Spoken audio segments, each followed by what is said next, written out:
Michael McAfee, President and CEO of PolicyLink. The technical aspects of systems change has not worked. If you look around this country, as great as it is, you see evidence of systems failure all around us, whether it's environmental, the fires in California, whether it's now the floods in California, whether it's the toxic water in Flint, Michigan, Jackson, Mississippi.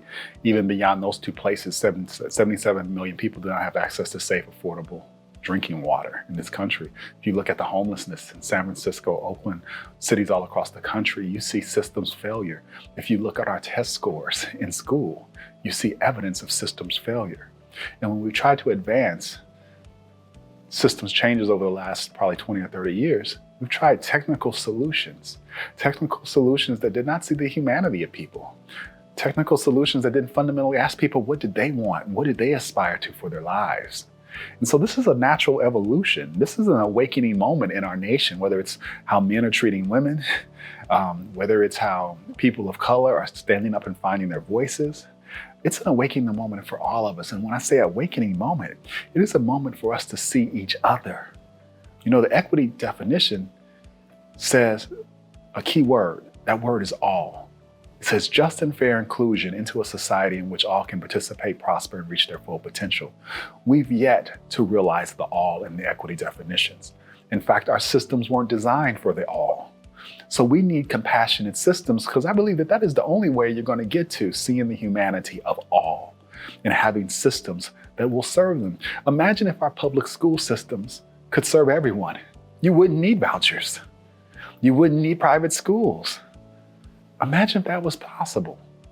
Imagine if all neighborhoods were neighborhoods of opportunity. So we still have work to do. This democracy is an unfinished business. It's always been imperfect and will always be. So it's not just that it's a critique of America. What I'm signaling is that we have the gift to continue to perfect this democracy.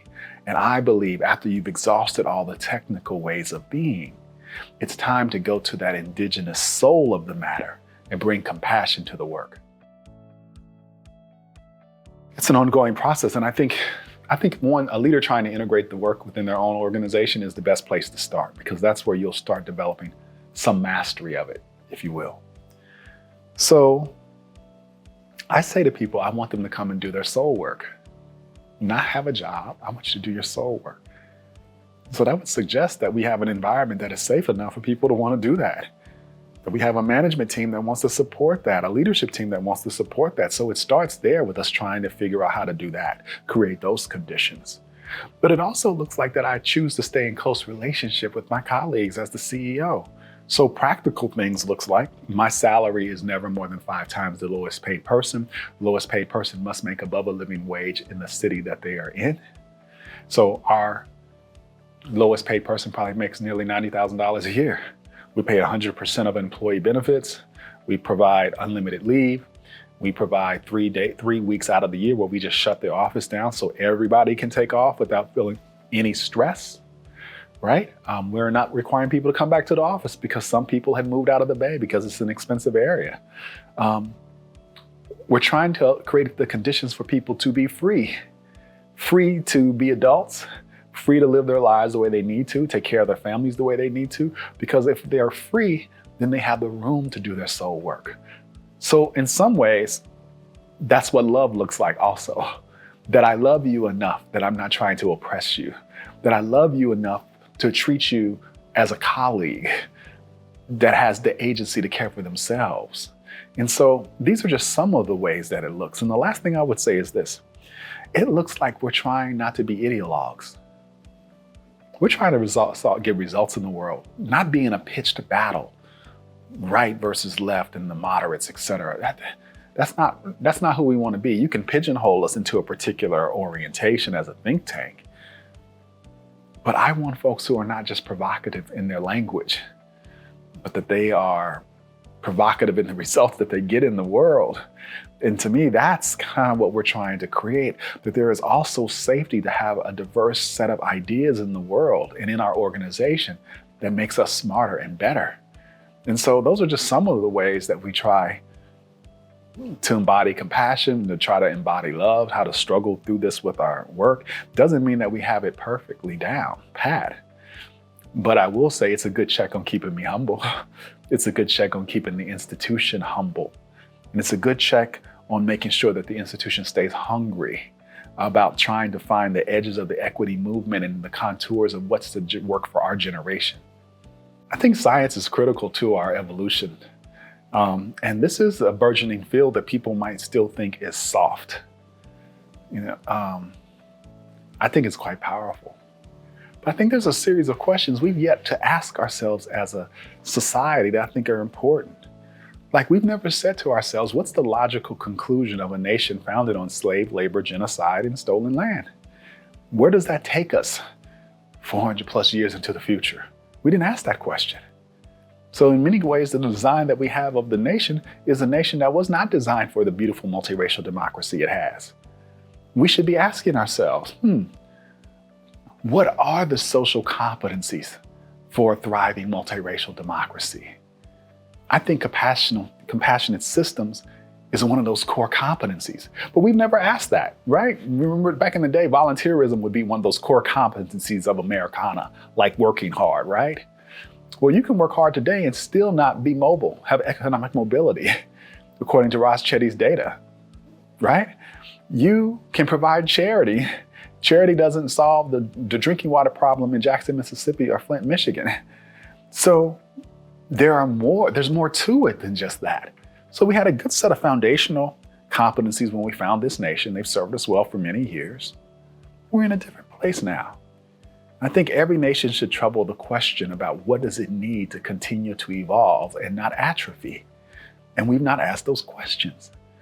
And so research is going to be that guide for us to get us out of our intuition, get us out of our hunches, and help us have greater clarity around what is the path forward? What should leaders embody in order to be what I would consider the manifestation of love? Compassion is a manifestation of love.